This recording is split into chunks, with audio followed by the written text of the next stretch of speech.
की पार्टी में तो मजा आ गया। तुम दोनों दोस्तों के साथ तो मेरी जिंदगी इतनी अच्छी है कि क्या बताऊं कितनी अच्छी है। अरे भाई, अब दोस्ती की है तो जीना मरना सब साथ में। हाँ, अरे अरे यार सुनो, जल्दी से एक बियर और ऑर्डर करते हैं ना, एक आखिरी, और उसके बाद ये जश्न यहीं खत्म हो जाएगा। अरे हाँ हाँ क्यों नहीं। वेटर, जल्दी से 2 बियर की बोतल लेकर आओ। आज मेरे दोस्तों को जश्न मनाना है, क्यों? इतने में वहां पर एक बहुत सुंदर लड़की छोटे छोटे कपड़े पहनकर हाथ में बियर की बोतल लेकर उसके पास आती है। ये लीजिए, आपने बियर ऑर्डर की थी ना, मैं लेकर आ गई। क्या बात है यार, इस बार की वेटर तो बड़ी सुंदर है। अब बियर लेकर आई हो तो अपने हाथों से ही पिला दो ना। हाँ हाँ, क्यों नहीं, जैसा आप बोलोगे मैं वैसा ही करूँगी। क्या बात है यार, अब तो लगता है रोज यहीं आना पड़ेगा। उसके बाद वो लड़की उन तीनों को बियर सर्व कर देती है। पार्टी करने के बाद वो तीनों अपने अपने घर जाते हैं। प्रतीक, संजीव और राघव को उनके घर छोड़कर जैसे ही अकेला अपनी कार में आकर बैठता है तो अचानक उसे एहसास होता है जैसे उसकी कार की पीछे वाली सीट पर कोई बैठा हुआ है। वो तुरंत पीछे मुड़कर देखता है। तुम यहाँ क्या कर रही हो? और तुम मेरी कार में कब आई? अरे तुम तो बार में वेटर थी ना। बस ऐसे ही मेरा दिल कर रहा था आपके साथ आपके घर चलने का, इसलिए मैं आपके साथ चली आई। अरे लेकिन तुम मेरी कार में आई कब? अभी कुछ देर पहले तो यहाँ पर मेरे दोस्त बैठे हुए थे। प्रतीक के इतना बोलते ही उस लड़के का चेहरा खतरनाक तरीके से बदल जाता है। उसकी आंखें पत्थर की तरह सफेद और पूरे शरीर पर नीली नीली नसें उभर आती है।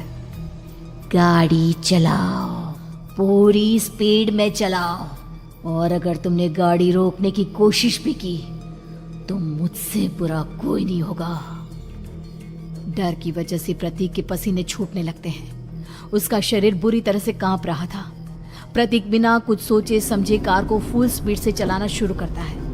चलते चलते वो शहर से दूर एक पहाड़ी पर पहुंच जाता है और सामने अब सिर्फ पहाड़ी का किनारा दिख रहा है, जिसे देख प्रतीक घबराकर अचानक से कार को ब्रेक लगाता है।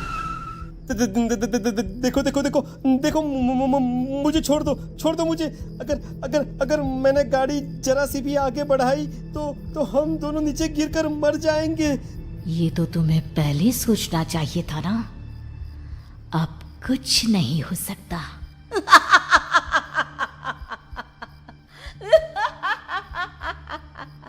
छोड़ दो मुझे।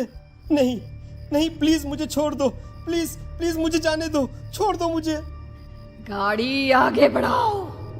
और तभी अचानक से बिना प्रतीक के स्टार्ट किए उनकी कार आगे बढ़ती है और गहरी खाई में गिर जाती है। उसके चीखने की आवाज़ एक चारों तरफ सुनाई देती है।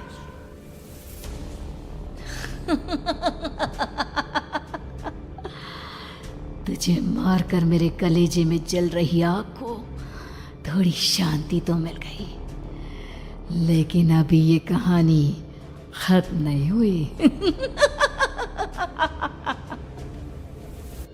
और फिर अगले दिन राघव और संजीव को पता चलता है कि प्रतीक की पहाड़ी से नीचे गिरकर मौत हो गई। अरे कल रात की तो बात है यार, हम सब बैठकर पार्टी कर रहे थे, लेकिन मेरी एक बात समझ में नहीं आ रही। राघव शहर से इतना बाहर उस पहाड़ी पर इतनी रात को क्या करने गया था? अरे यार, वही सोचकर तो मैं भी परेशान हूँ। हम दोनों को छोड़ने के बाद तो वो सीधा अपने घर जाने वाला था, और वो आत्महत्या क्यों करेगा भाई?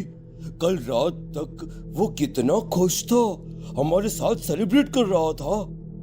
हाँ, लेकिन पुलिस ने तो यही कहा है कि प्रतीक ने अपनी कार को जानबूझकर पहाड़ी से नीचे गिरा दिया और आत्महत्या कर ली। अरे यार संजीव, मेरी तो कुछ भी समझ में नहीं आ रहा है। चल ठीक है, अब मैं अपने घर जाता हूँ। Okay, bye. राघव अपने घर में अकेला था। दोपहर का वक्त था। तभी दरवाजे की घंटी बजी। कौन है? अरे 1 मिनट रुको, अभी आता हूँ। राघव ने जैसे ही दरवाजा खोला उसने देखा कि सामने एक बहुत खूबसूरत लड़की खड़ी हुई है। कौन है आप और यहाँ किससे मिलने आई हैं? देखिए ना, बाहर बारिश शुरू हो गई थी, मेरी गाड़ी खराब हो गई है। आपका घर नजर आया तो सोचा कुछ हेल्प ले लेती हूँ। क्यों नहीं, आइए ना, आइए आइए। मेरे कपड़े पूरे भीग चुके हैं, क्या आपके पास टॉवल मिलेगा प्लीज? राघव अपने बाथरूम से एक टॉवल लाकर उस लड़की को देता है। थैंक यू सो मच, अब मैं चलती हूँ। अरे इतनी क्या जल्दी है? आप चाहे तो बारिश रुकने तक यहाँ पर रुक सकती हैं। हाँ। लड़की ने पलटकर राघव की तरफ देखा। नहीं, मुझे जाना होगा, मेरा काम बाकी है। और वो वहां से चली गई। उस लड़की के जाने के बाद राघव अपने बाथरूम में नहाने के लिए गया और जैसे ही उसने बाथरूम में देखा तो उसका टॉवल वहीं पर लटका हुआ था। उसने टॉवल हाथ में लिया तो देखा कि उसका पूरा टॉवल खून के धब्बों से सना हुआ है। अरे अरे ये क्या? ये टॉवल तो मैंने उस लड़की को दे दिया था। ये वापस मेरे बाथरूम में कैसे आ गया? और इस पर ये खून के धब्बे कहां से आ गए? राघव ने आईने में देखा तो उसकी गर्दन पर एक बड़ा सा चाकू का कट लगा हुआ था जिससे खून बह रहा था, जिसे देख राघव के होश उड़ गए। हाँ, अरे ये क्या? मेरी गर्दन इतनी ज्यादा कटी हुई है और मुझे दर्द भी नहीं हो रहा है। इसकी पार्टी में तो मजा आ गया। तुम दोनों दोस्तों के साथ तो मेरी जिंदगी इतनी अच्छी है कि क्या बताओ कितनी अच्छी है। अरे भाई, अब दोस्ती की है तो जीना मरना सब साथ में। हाँ। अरे यार सुनो, जल्दी से एक बियर और ऑर्डर करते हैं ना, एक आखिरी, और उसके बाद ये जश्न यहीं खत्म हो जाएगा। अरे हाँ, क्यों नहीं। वेटर, जल्दी से 2 बियर की बोतल लेकर आओ। आज मेरे दोस्तों को जश्न मनाना है, क्यों? इतने में वहां पर एक बहुत सुंदर लड़की छोटे छोटे कपड़े पहनकर हाथ में बियर की बोतल लेकर उसके पास आती है। ये लीजिए, आपने बियर ऑर्डर की थी ना, मैं लेकर आ गई। क्या बात है यार, इस बार की वेटर तो बड़ी सुंदर है। अब बियर लेकर आई हो तो अपने हाथों से ही पिला दो ना। हाँ, क्यों नहीं, जैसा आप बोलोगे मैं वैसा ही करूंगी। क्या बात है यार, अब तो लगता है रोज यहीं आना पड़ेगा। उसके बाद वो लड़की उन तीनों को बियर सर्व कर देती है। पार्टी करने के बाद वो तीनों अपने अपने घर जाते हैं। प्रतीक, संजीव और राघव को उनके घर छोड़कर जैसे ही अकेला अपनी कार में आकर बैठता है तो अचानक उसे एहसास होता है जैसे उसकी कार की पीछे वाली सीट पर कोई बैठा हुआ है। वो तुरंत पीछे मुड़कर देखता है। तुम यहाँ क्या कर रही हो? और तुम मेरी कार में कब आई? अरे तुम तो बार में वेटर थी ना। बस ऐसे ही मेरा दिल कर रहा था आपके साथ आपके घर चलने का, इसलिए मैं आपके साथ चली आई। अरे लेकिन तुम मेरी कार में आई कब? अभी कुछ देर पहले तो यहाँ पर मेरे दोस्त बैठे हुए थे। प्रतीक के इतना बोलते ही उस लड़के का चेहरा खतरनाक तरीके से बदल जाता है। उसकी आंखें पत्थर की तरह सफेद और पूरे शरीर पर नीली नीली नसें उभर आती है।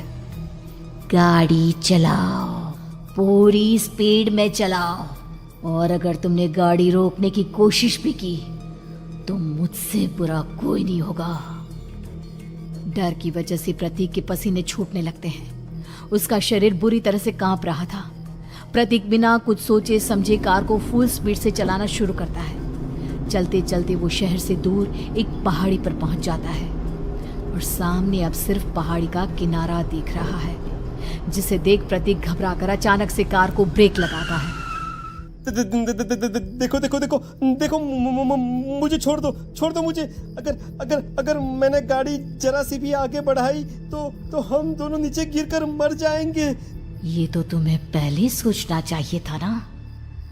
अब कुछ नहीं हो सकता।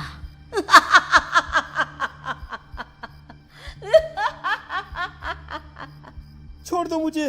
नहीं प्लीज मुझे छोड़ दो। प्लीज मुझे जाने दो। छोड़ दो मुझे। गाड़ी आगे बढ़ाओ। और तभी अचानक से बिना प्रतीक के स्टार्ट किए उनकी कार आगे बढ़ती है और गहरी खाई में गिर जाती है। उसके चीखने की आवाज़ एक चारों तरफ सुनाई देती है।